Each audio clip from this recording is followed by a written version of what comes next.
Salam saudara-saudara, pada malam hari ini kita akan belajar dari kebenaran firman Tuhan, tetapi sebelumnya mari kita berdoa. Bapa yang baik, Bapa yang mengasihi kami, yang selalu setia menyertai kami kembali datang di hadapan-Mu bersyukur oleh karena kebaikan-Mu dalam kehidupan kami. Pada malam hari ini kami akan belajar dari firman-Mu.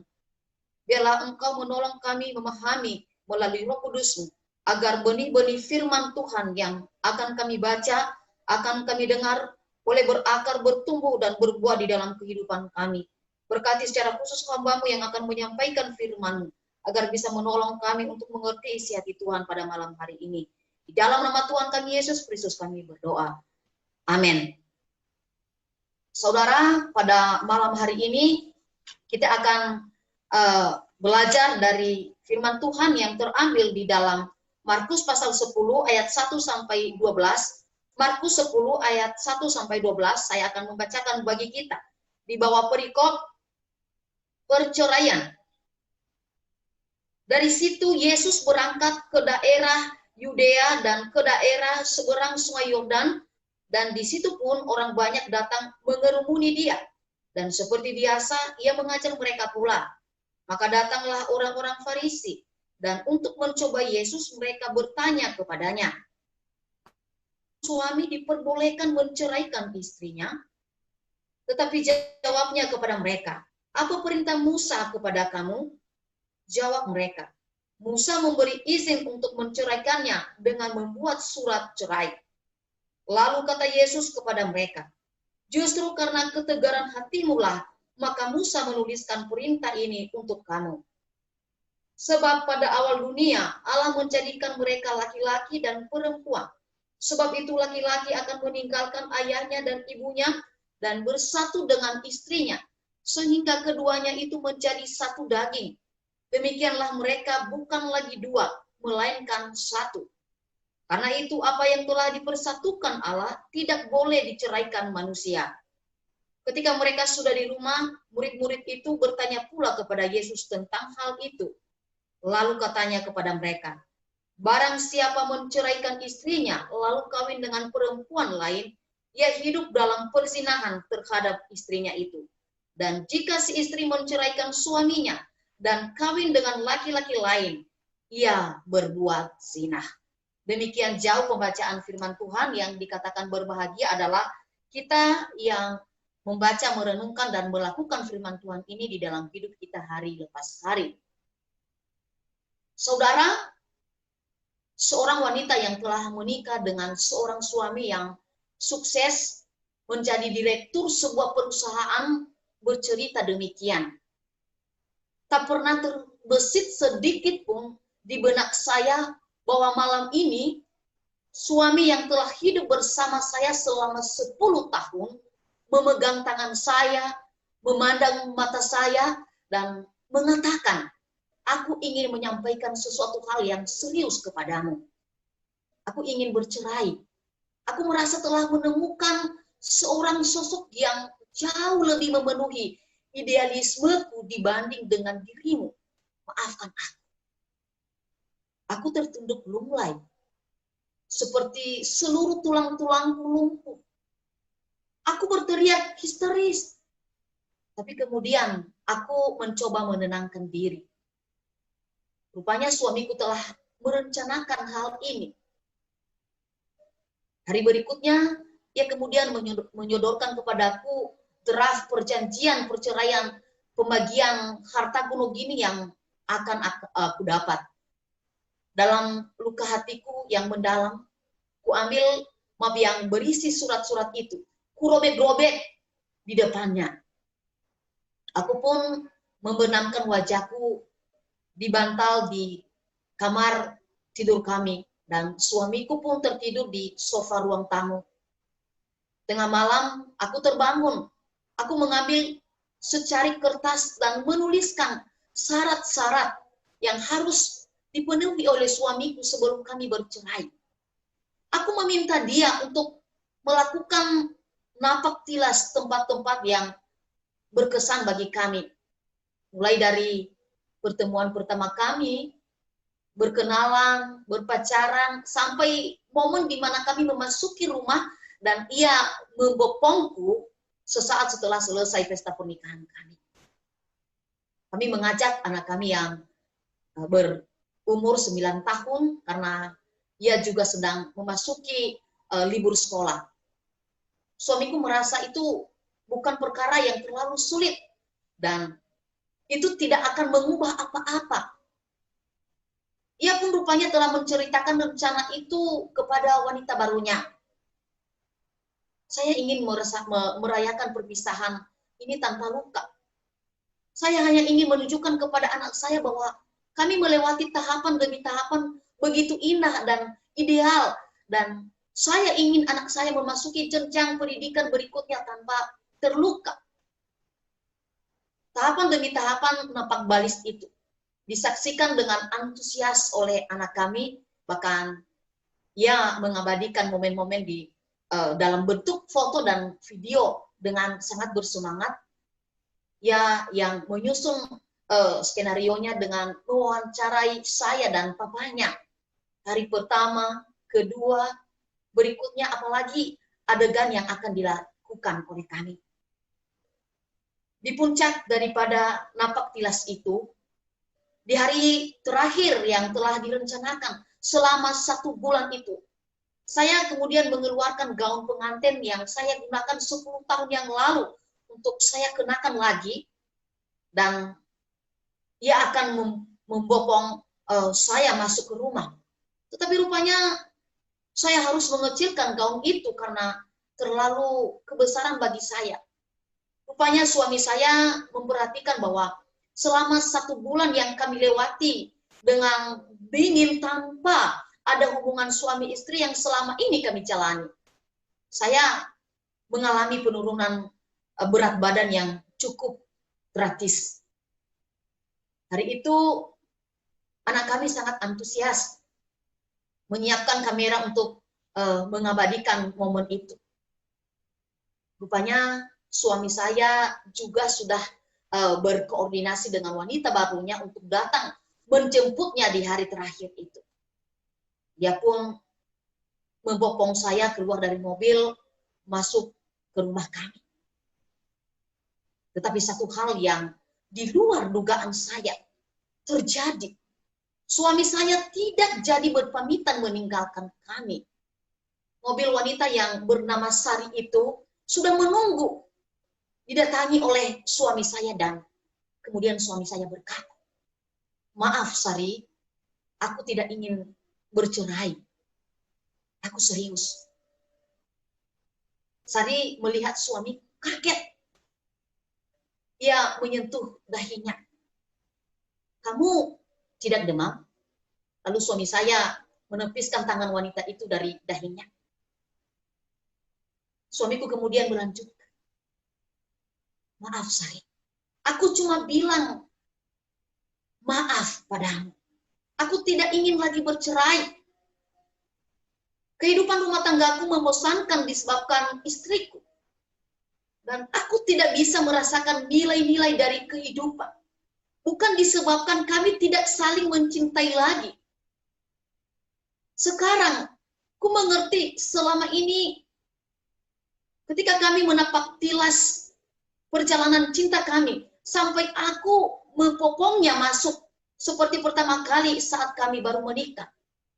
Ya, telah melahirkan anak, mendampinginku menapak dari titik nol hingga kini. Aku akan menjaganya sampai tua. Jadi, aku minta maaf padamu." Sari tiba-tiba seperti tersadar. Ia memberikan tamparan keras kepada suamiku dan menutup pintu mobil dengan kencang, dan tangisannya meledak. Suamiku kemudian pergi ke kantor, dan waktu ia pulang, ia mampir memberikan buket bunga untuk saya. Dan di buket itu tertulis kata-kata, "Aku minta maaf. Aku akan menjagamu sampai akhir hidupku." Saudaraku, suami yang baik, istri yang baik, suasana rumah tangga yang baik, kehidupan ekonomi keluarga yang baik, bukanlah jaminan bahwa sebuah keluarga terhindar dari ancaman orang ketiga atau perselingkuhan yang bisa berujung kepada perceraian. Kalau tidak kita sungguh-sungguh melihat pernikahan sebagai komitmen untuk setia, maka kita bisa menemukan banyak alasan untuk tidak setia di dalam kehidupan suami istri. Dalam khotbah minggu yang lalu, kita sudah berbicara mengenai bagaimana kita mengusahakan kebahagiaan keluarga kita sesuai dengan standar firman Tuhan. Pada kesempatan PA keluarga malam hari ini, secara khusus kita melihat bagaimana keutuhan hidup suami istri bisa dipertahankan sehingga terhindar dari apa yang dibahas oleh Tuhan Yesus di firman Tuhan pada malam hari ini, yaitu perceraian. Ketika kita menikah, tentunya tidak ada satupun di antara kita yang menikah dan bercita-cita untuk satu hari akan bercerai. Apalagi di dalam kehidupan seorang Kristen, ada sebuah pengajaran yang terus secara konsisten dipegang oleh gereja, yaitu bahwa apa yang telah dipersatukan Allah tidak boleh diceraikan oleh manusia. Meskipun pada kenyataannya ada banyak yang menikah secara Kristiani bercerai, tetapi hal tersebut tidak pernah mendapat persetujuan atau legalitas dari gereja. Di zaman Tuhan kita Yesus Kristus, orang-orang yang ada pada saat itu menggunakan sebuah aturan yang ada di dalam Taurat Musa mengenai mekanisme perceraian, dan Tuhan Yesus meluruskan pemahaman mereka itu bahwa sebuah pengecualian yang justru diberikan karena kekerasan hati mereka, agar jika seseorang yang laki-laki dalam ketegaran hatinya harus menceraikan istrinya, jangan sampai hak-hak perlindungan terhadap mantan istrinya itu terabaikan. Pada kesempatan ini, saya tidak membahas polemik mengenai perceraian, tapi saya lebih mengajak kita menjaga keluarga kita. Jangan sampai terbawa kepada situasi yang mengancam, bahkan berpotensi menimbulkan perceraian itu. Paralel dengan prinsip yang kita sudah belajar pada khotbah pada minggu yang lalu, demikian juga dalam kehidupan suami istri. Kita harus mensyukuri atau menerima bahwa apapun yang membawa kita ke dalam sebuah pernikahan, Tuhan menghendaki kita untuk mensyukurinya dan mengusahakannya kebahagiaan pernikahan kita sesuai dengan firman Tuhan. Ada mungkin yang menjadi suami istri karena pacaran mulai dari SD. Wah, tentunya ini sebuah cerita romantis yang indah sekali. Ada yang akhirnya menikah setelah mengoleksi lebih dari selusin mantan. Ada yang mungkin hanya beberapa bulan berkenalan, bahkan ada yang barangkali dijodohkan oleh orang tua seperti zaman Siti Nurbaya. Saudaraku, bagaimanapun ceritanya kita, kemudian menjadi suami istri di dalam Tuhan, kita harus berkomitmen untuk belajar mencintai, belajar saling membahagiakan, belajar menemukan keindahan-keindahan di dalam pernikahan itu. Perbedaan pandangan bisa saja muncul, tetapi itu bukanlah alasan untuk tidak setia. Mungkin tidak semua apa yang ada di dalam diri pasangan kita itu kita sukai. Di dalam hal inilah kita belajar prinsip dari Tuhan Yesus, bahwa kita belajar untuk mencintai meskipun kita tidak bisa menyukai. Tuhan Yesus tidak meminta kita untuk menyukai semua hal atau semua orang. Yang Tuhan minta kepada kita adalah mengasihi semua orang. Firman Tuhan ini kembali menyadarkan kita bahwa pernikahan adalah rencana Allah yang bersifat kekal bagi setiap anak manusia. Pernikahan ini bahkan Tuhan sahkan jauh sebelum manusia jatuh ke dalam dosa. Jadi pernikahan bukanlah produk dosa. Pernikahan adalah sebuah hal yang sakral. Meskipun kemudian dosa telah mereduksi nilai-nilai luhur dari pernikahan yang bersifat permanen itu. Dalam pernikahan dikatakan bahwa masing-masing meninggalkan ayah dan ibunya dan kemudian menyatu dengan pasangannya. Ini sebuah misteri bahwa sekali engkau memasuki sebuah kehidupan pernikahan, maka pada saat itu ada sebuah penyatuan yang bersifat spiritual terjadi antara pasangan suami istri. Maka jika itu dipisahkan, itu sama dengan memecahkan akan jiwa kita sendiri yang selama ini telah bersatu dengan suami atau istri kita. Berangkat dari idealisme ini, marilah kita jangan memberi sedikit pun ruang terbesit di pikiran kita untuk tidak setia di dalam kehidupan pernikahan. Biarlah firman Tuhan ini menjadi pengingat kembali bagi saudara dan saya yang telah menikah dan menjadi sebuah pegangan ajaran bagi saudara-saudara yang belum menikah, yang akan merencanakan kehidupan keluarga seturut dengan kebenaran firman Tuhan. Kiranya Tuhan boleh memberkati firman-Nya bagi kita sekalian. Amin. Kita berdoa. Tuhan, kami bersyukur untuk keluarga-keluarga kami dan pernikahan-pernikahan yang telah Engkau berikan bagi kami. Tolong kami untuk mewaspadai segala kemungkinan yang membuat kami tergoda untuk tidak setia. Ajar kami untuk memahami bahwa apapun yang membawa kami ke dalam sebuah pernikahan, Engkau menginginkan kami untuk memeliharanya dan membinanya sampai kematian memisahkan kami. Pada malam hari ini juga Tuhan, kami serahkan ke dalam tangan-Mu warga jemaat BNKP Surabaya dimanapun mereka berada. Tuhan boleh memberkati semuanya dalam keluarga, pekerjaan, dan kesehatan. Kami rindu Tuhan membuka jalan keluar bagi setiap pergumulan dan kesulitan yang dihadapi oleh setiap jemaat-Mu. Kami teringat juga menyerahkan ke dalam tangan-Mu untuk situasi bangsa dan negara kami saat ini yang dilanda pandemi COVID-19. Berbelas kasihan ya Tuhan untuk meredakan semua penyakit ini. Hanya kuasa-Mu yang mampu untuk mengatasi. Kami juga berdoa untuk mereka yang sakit. Tuhan sembuhkan, Tuhan jamah dengan kuasa-Mu.